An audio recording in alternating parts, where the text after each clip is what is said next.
What is going on, my friends, and welcome back to another video on the channel. Well, in today's video, I wanted to talk about POLYGON MATIC. Now, I know over the last couple weeks, we've been doing a lot of short-term technical analysis while we've been studying this breakout, talking about when this breakout could happen, the effects, and all of that good nature. But, now that we are starting to see some bullish progress, now that we are starting to see the moves happen, I wanted to zoom out a bit today and talk about the reason why I think MATIC could very well be in a position to see a new all-time high, if not get extremely close. And so for that reason, we're going to just zoom out again, like I said, and really take a look at the bigger picture here, some of the more long-term indicators, and look at the price from more of a, a broad perspective to say why exactly does this thing have so much potential going into what could be the continuation of this altcoin season / bull market. Now, of course, we usually do technical analysis on the daily charts, but in today's video, we're going to zoom out again to the weekly charts and take a look at what's going on here and just the way in which this thing has grown, and developed over the last couple weeks.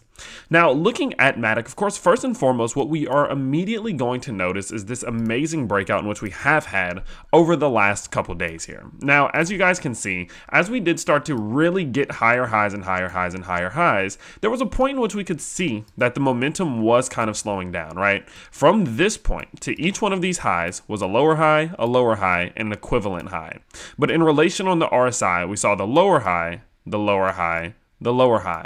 What that means is that in relation to this first move that we saw back here, this was starting to slow down. And that although we were seeing growth right here, although we were seeing the price going up, the bullish momentum was not maintaining. Now, and to even further support that, you can even see that throughout that time, we weren't getting a very strong drive on the weekly MACD. It looked okay, but it wasn't super strong until those last 2 weeks, which was kind of like the blow off top for MATIC, right?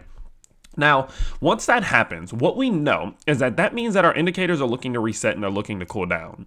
What it means is that MATIC saw beautiful growth. I mean, absolutely amazing momentum, but it needed to slow down. And so throughout this time, we actually were doing quite well at taking profits around these tops. I never timed the top perfectly, but I was timing it somewhere around the last candle before we did start to see some falling. And of course, I did let my Patreon members know as we did that, because we knew that it was going to need to cool down at some point relatively soon. Now, if you guys remember back maybe about 3 or 4 months ago, what we paid very close attention to was this level of support here. And I told you guys, if we lose this level of support, do anticipate a more continuous amount of time in which we will start to see the price continuing to reset and cool down. And so a lot of profit taking did happen here as well, in which we did take some more profits off the table once we lost this level because we did purchase it so early on. So now going forward, well, what has happened since then? Well, what we can see is that that cool down that we were looking for seems to have happened and seems to be coming to an end. We can see that we entered into what is called a falling triangle here, which are typically bullish continuation patterns in the sense that you will usually see growth, falling triangle, continuation pattern there. And as we did continue throughout this descending triangle, of course, we have gotten this breakout towards the top side, as many of our indicators do start to point in more of a bullish direction.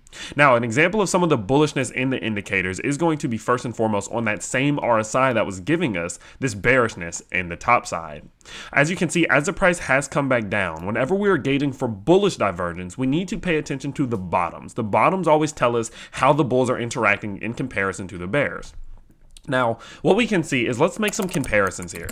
Now, this was the most recent macro low that served as, extremely important. As soon as we hit this low, we really continued up to set that new all-time high. It was the first major pullback that MATIC's really ever seen. And so for that reason, we're going to start with this one. And as we can see, from the low in which we set back here around 63 cents to where we are now, we have set the higher low.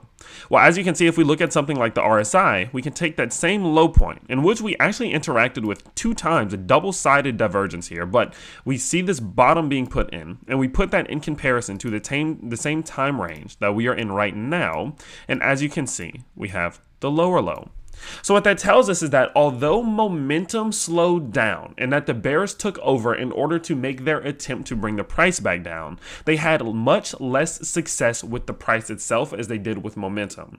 They slowed the momentum down. We were not able to continue this big run in which we were seeing, but they were incapable of slowing the price down enough to bring it down to a level that was equivalent to the previous lows in which we saw here, like they did in terms of momentum. When they got the momentum down here, they had the momentum down here. And as we started to see the momentum go even lower than that, as the bears really started to take over, they failed pushing the price towards those same levels, which is why we can consider it in a way a bullish divergence. Now, bullish divergences have many different reasons, but that's the reason that stands out the most to me. The bears failed to keep the price in line with momentum, meaning the bulls are stepping in when we need them to. Now, although we are seeing that bullish divergence, that's not the only sign of bullishness we are seeing. What we can also see is that if we look at our weekly MACD, we do seem to be getting a case of bullish convergence. Now, what bullish convergence is whenever your blue line is below your orange line, the moment they start to point at each other, the blue line starts to point upwards towards your orange line here, that is going to be the sign that bullish momentum is entering into the market. It is also easily identified by your candles. If you start to see the lighter candles getting printed, it means a weakening in momentum for whatever side it is. So as you can see, as we had this bullishness, momentum began to weaken as we started to print the light candles. And as we do see, we had this extreme bearishness that began to weaken as we get these light candles. So considering the fact that we are getting this bullish convergence happening right now, it says that if we do get more bearishness in the market, sure, we may roll here. But any more bullishness from this point forward could very easily give us that beautiful, beautiful bullish cross that we always love to see that has historically led to some strong growth. The last one that we saw happen here for MATIC was going to be right back here, in which from that point forward, we went on to see gains of well over 185% before setting the new all-time high. And now lastly, if we do look at something like the stochastic RSI, the stock RSI, which is a little bit more of a detailed version of your general normal RSI here. There we go. One thing you can see is that we did get that bullish cross in which we look for. Now, this is a very, very similar setup, but the way in which these measurements are calculated are much different. But as you can see, we did go into that area of oversoldness, right? Whenever you start to say that the bears are likely going to weaken and exhaust soon. And as we did do that, now that we are starting to see bullishness, we can clearly see our stochastic RSI turning in the favor of the bulls, which generally speaking, as we saw back here, has led us to see some very strong growth towards the upside. And so for all of those reasons, we can see that the majority of our long-term indicators are pointing in a bullish direction. Now people say, well, is there potential? Like realistically, can we get back up to the all-time high? I would argue and say yes. What we're going to do is we're going to turn on our Bollinger Bands quickly. And as we look at the Bollinger Bands, we're going to give them a second to load. There we go. One thing that we like to do is gauge extensions and overextensions. And as you can see, every single time in which we do come back to interact with this 20-day simple moving average, what happens is that as soon as we fall below it, we have a tendency to continue for a little while. We spent a few weeks under it both times here. And as you can see, we didn't really have any more historical data, so we're just going to focus here, right? But as you can see, every time that we would go down below it, we would only spend a very limited amount of time before retesting it. And every time that we would retest it and clear it, we would revisit towards the top side of this Bollinger Band envelope. We did it here, we did it here, and who's to say we very possibly could do it here. Now, of course, the market, it does rely on the market. If Bitcoin continues up to 52,000, yeah, obviously MATIC will continue. But if Bitcoin does roll, MATIC will as well. But as we can see, as we get close to this 20-day simple moving average, we are running into resistance. So it will be very interesting to say that if this bullishness does continue, this breakout is successful, those indicators do flip bullish, it would be very possible to say that we clear this 20-day simple moving average sitting around $1.83. We could revisit the top of our Bollinger Band envelope, which currently sits all the way at $2.71, right near our all-time high, equivalent with our previous all-time high. So for all of those reasons, I definitely think that the macros do point in a bullish direction, and the potential here is extremely, extremely there. I mean, realistically, even if we can, measure this and gauge it in the sense of our macro Fibonacci's, if we go from this previous all-time high down to the low in which we put in here, if we revisit our key level of retracement, which we almost always will, you can see that puts us all the way back up towards 212 and 244, well above our 20-day simple moving average at this point, which then does open the door to continue towards the top side to revisit some of these higher levels. And so for all of those reasons, I am extremely bullish on MATIC, and that's just the technicals. We're not talking about the total value locked. We're not talking about what's going on fundamentally. We're not talking about what's going on with the rest of the market, because everything does seem to be ready to grow with Ethereum, for example, at $3,400. That's just MATIC alone. And for all of those reasons, I am growingly becoming more and more bullish. I'm not here to just kind of pump and pump and pump, but I am going to be honest whenever I do start to feel extreme bullishness in this market to say that even if we do see a pullback at this point, I am confident that the higher low will be set,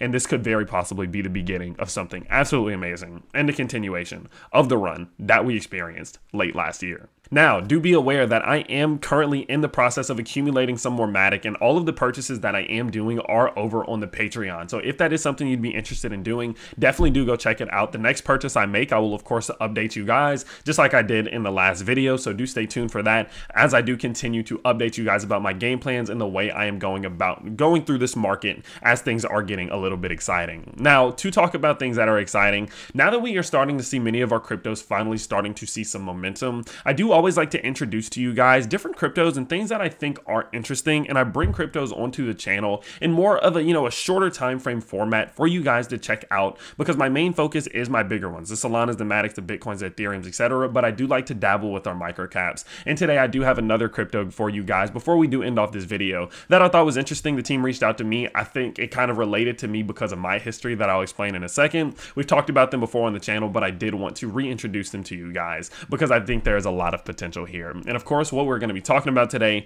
is going to be Castello coin. Now, this is one that related to me personally because many of you know that before I did go ahead and start my YouTube channel and end up dropping out of college, I was actually a design student. I was in design school here down in Louisiana, and that was of course what my whole life revolved around. Now, this is actually a crypto that does have a lot of heavy influence within the artwork industry that takes a very interesting twist and turn with the way in which they do merge the art world and just the real world and the crypto world into one.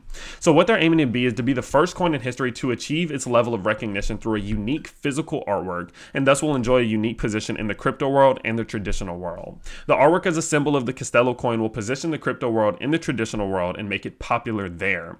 The coin acts as a bridge between the traditional financial world of finance, the world of traditional forms of investment, and traditional art, as we did mention.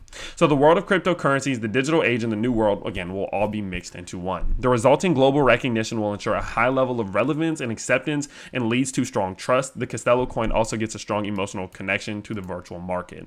Now, they do have many ways in which they are going to do that, in which we will not have, of course, time to be able to cover today, but I do highly suggest you guys go look into what exactly they are doing. They have, a very amazing team, and they have people who are extremely experienced in this industry, but the biggest, in my opinion, being Nicholas Castello, who this was named after. He is a contemporary artist. I personally have seen his artwork before, and it was really awesome to see him kind of stepping into the digital crypto world. And as we do go forward, they are already taking some amazing steps to really brand themselves and market themselves. As many of you did see recently, they did have a $11 million gold cube sitting in the middle of Central Park just a few months ago, and which is just a very interesting way to already start to take a different approach to this industry. And I think going forward with the team that they have and the creativity that backs them, they definitely could do something special. I thought it was cool. When the team reached out to me, I did really want to bring them on the channel so that we could go forward and we could kind of study them and watch them as we do continue into this very, very bullish market. So with that said, that is going to be Castello coin. Do go check them out. They are of course a partner of the channel, so do your research and definitely check out all of their socials down below. But with that said, that is going to be about it for today's video, and I hope you guys did enjoy. If you did, you can always let me know simply by smashing that like button and subscribing to the channel if you are new, and I will see you all next time. Peace.